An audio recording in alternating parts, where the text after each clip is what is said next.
Ang ingay nito. Ninilito ako kanina ng series na The Sopranos. Natapos ko na yung pinapanood ko kanina na kahapon pa na parang 1 week ko lang siyang pinanood ng buo. Yung Better Call Saul.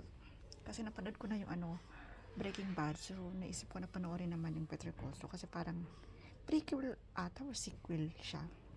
So, habang pinapanood ko, naisip ko na mag-video. Kasi wala naman akong ginagawa. May nakita kasi yung video yung kapatid ko sa Facebook na wala naman daw siyang ginagawa. Lang, walis-walis, tas wala man lang salita, walang music, tas ang ganda ng lifestyle niya.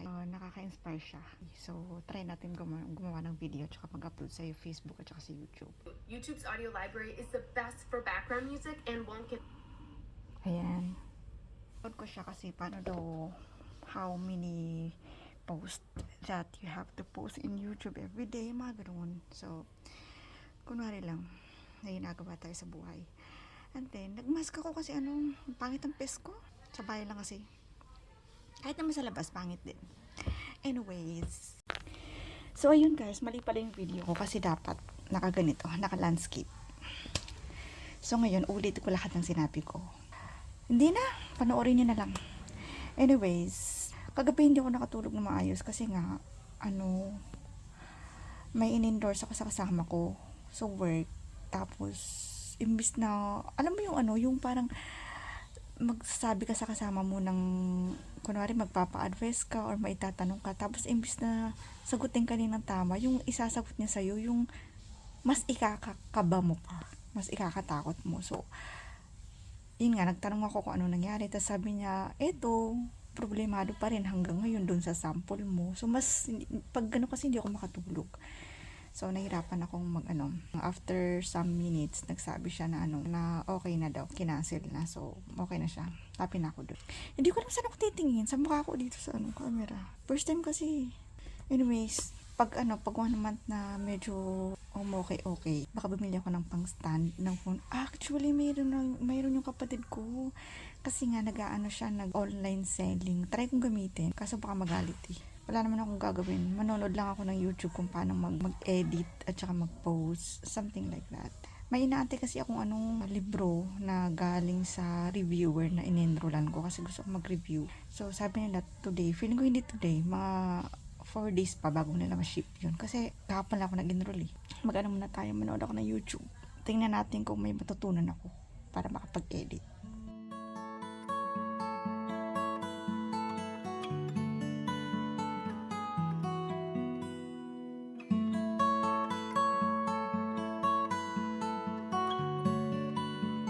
But the point is, I've always been busy, but I always made time to post videos. But wait, back then I did 12 hours make or 10 hours make. Oh, I don't have any time. No, I've always done it no matter what. So I've always been busy, post videos every single day.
Sabi nila how to make a video. So first, dapat may quality. Try kong gawin yung may quality kasi wala pa akong mga gamit eh. Ang pangit na mask po, consistent. So ang naisip ko every 2 days or every day. Try kong kaya. I-edit pa kasi yun eh. Tsaka may work.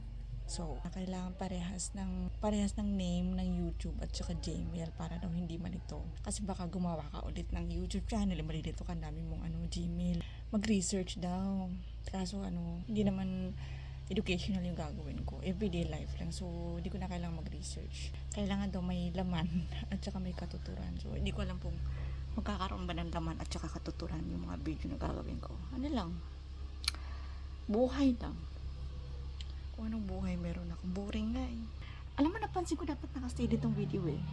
So, ang niche ko is, yung everyday life. Yun ba yun? Kung hindi ko kayang gumawa ng mga yung mga sobrang gagandang video kasi walang time. Ang feeling ko dapat lagi ako nakatingin sa camera. Pero awkward. Mas gusto kong tingnan yung mukha ko, ganyan, no? Pero ang mata ko kasi nakaganon. So, ganito na lang. Kailangan may may camera, microphone, para naririnig ako ng maayos para malakas. Tinamad na ako, nag-stop na ako. Nagnoon na lang ako ng The Sopranos. Ito siya. Yan. Matagal ko na siyang pinapanood. Parang last year pa ako. Kaso hindi ko matapos. Tapos kasi parang boring. Ang style ko pa naman pag kahit boring siya. Basta nag-start ako. Gusto ko talagang tapusin. Kaya parang nasa 8 season ata siya. Tapos ang hahaba pa ng episodes, mga 1 hour. Ngayon, season 2 pa lang ako. Kaya tatapusin ko siya. Whatever happens. Lang siya about sa criminal. Sindikato. May nahulog doon sa kusina. Nagulat ako kanina, biglang pumasok yung kapatid ko. Manonood lang ako hanggang 2 p.m. Wala kasi akong magawa kasi nakakain na ako. Wala akong ma-video. Baka bukas mag-grocery ako. Tingnan natin kung hindi natin ma-film kasi 1 to 2 p.m. pala. Layout ko bukas 3 p.m. Sayang. Next time, di ba?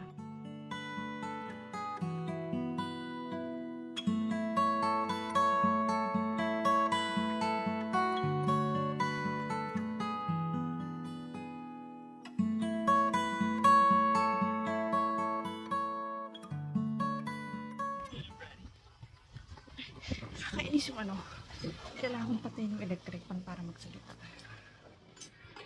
Ingay. Nagulat ako, sinampal yung babae.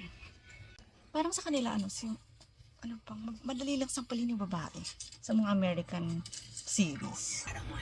Ganito yung mahirap dito eh. Kasi parang last year ko pa siya first na panood yung season 1. So ngayon, pag pinapanood ko siya, ay naka-on yung internet ko. Malalobat ako. Download din naman siya kaya dina-download ko pala hindi mabilis malobat. Napansin ko sa mga Apple gadgets, ang bilis malobat. Anyways, last year ko pa siya kasi napanood yung yung season 1. So ngayon, nag-season 2 ako. Hindi ko na matandaan yung nangyari sa kanila. Umiyak ang pamangkin ko. Napansin ko lang sa mga hindi siya umiyak. Napansin ko sa mga about sindikato. Tulad ni The Sopranos, Narcos.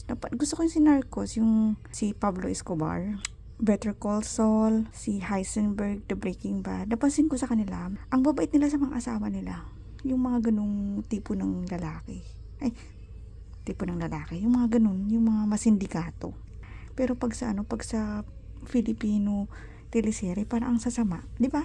Lagi may kabit, mga ganun. Masama ugali, binubugbog yung asawa. Pero sa American series, ang babae. Dapat ganito sana naka-video ko, ganito. Hindi, ganito. Anyways, mamaya, anong gagawin ko mamaya? Siguro mamaya maglilinis ako ng kwarto. Tatanggalin ko yung mga sampayan. May edit ako na video sa TikTok ko. Iaayusin ko yung table ko kasi napakakalat. Kaso hindi ko na siya mabibideo kasi hanggang 2 p.m. nga lang to. Alam nyo na isip ko na gagawin. Parang everyday, isiset ko na yung mga alarm ko kung ano yung time na mag-video. Kasi kung alam ko na, kunwari, alam ko na talaga na 1 p.m. ako mag-video, parang alam mo yung paghahandaan mo kasi alam mo mag-video ka. So, mas maganda yung everyday, iba yung time para sobrang reality at saka natural. Yung ganun. Siguro pag in-edit ko to, magsisisi ako kasi nakatingin ako sa mukha ko eh. Dapat sa video eh. Mamaya may madrasa kami. Nag-enroll ako ng 5 months para sa certificate sa Sharia training. So, mamaya may class ako ng 8 to 10 p.m. So, hindi ko na siya ma-video so kwento ko na lang tomorrow. Tomorrow pasok ko is, alam mo naisip ko, laging yung, hindi ako makatingin sa camera, tapos lagi akong gumaganon. Ba't ganun? Dapat focus ka lang doon para kunwari kinakausap mo yung nanonood sa'yo, yung audience. Ganun. Kasi di ko kaya para kung tanga. Maglilinis ng sapatos. Brush ko yung shoes ko kasi hindi ko na siya ma-video. Sige, kwento na lang ako. Nahilig ulit ako sa series kasi wala na akong masyadong ginagawa. Kasi after work, sa bahay, tas tulog, kain. Yun lang. So, nanonood ako ng series. Dati, sobrang hilig ko sa K-drama. Kaso, natamad na ako kasi ayoko yung may subtitle. Gusto ko yung nagsasalita sa English. Kaya para kahit may ginagawa ka, naiintindihan mo. Pag Korean, syempre, hindi mo naman maintindihan. So, ayoko na may subtitle. Kaya, nahirapan ako tapusin yung isang K-drama series. Siguro mga 3 weeks, 1 month ko siya natatapos. Gusto ko yung mga English. Kahit boring, tas may ginagawa ka, naiintindihan mo. Kayo din ba yung yung pag natapos niyo yung series, i-research nyo, i-google nyo. Ako, lagi kong yun sinesearch sa YouTube, yung mga interviews nila, yung awards nila, tapos yung mga lifestyle nila, mga bloopers, yun. Sana naman malakas yung boses ko para naririnig. Paano ko to i-upload sa YouTube o Facebook na naka-portrait? Mas gusto kong portrait kasi sa landscape. May try kong tagal naman ng oras. 1:50. Only 10 minutes. Tas wala na. Nakalimutan ko pala sa bahay may may phone standing. Nakalimutan kong dalhin pero uwi ako sa January inshallah sa province sa amin sa Marawi. So dadalhin ko yung ayoko mag-order, sayang naman. Feeling ko tatama rin lang ako mag-video mga ilang days lang. So pag hindi ako tinamad, umabot ng mga January, last week of January sana ako uwi. So pag hindi ako tinamad, dadalhin ko yun.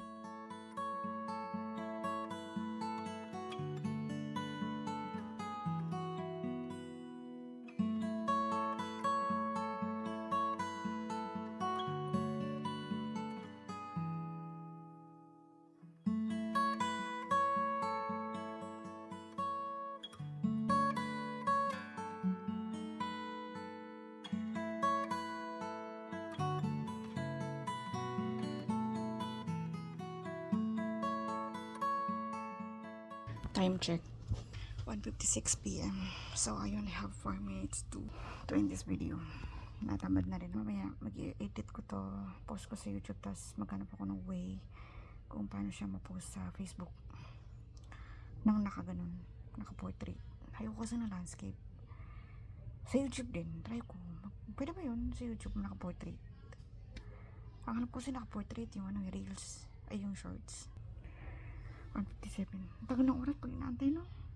Time check. Wala pang 2. Akala ko pumasok na yung brother-in-law ko sa posto nila. Hindi pa pala.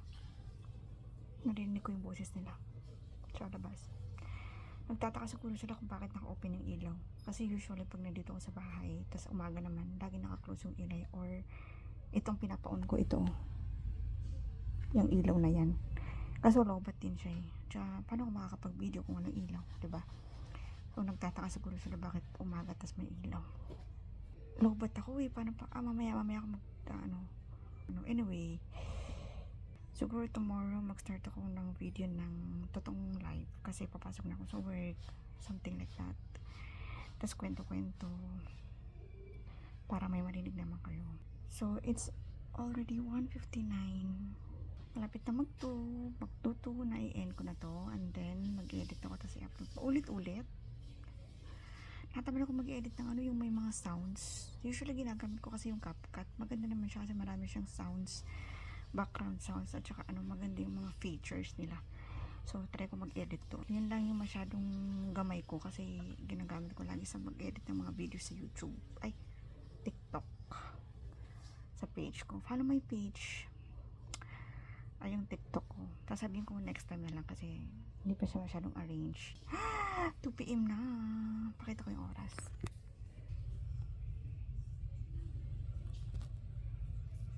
Goodbye, guys.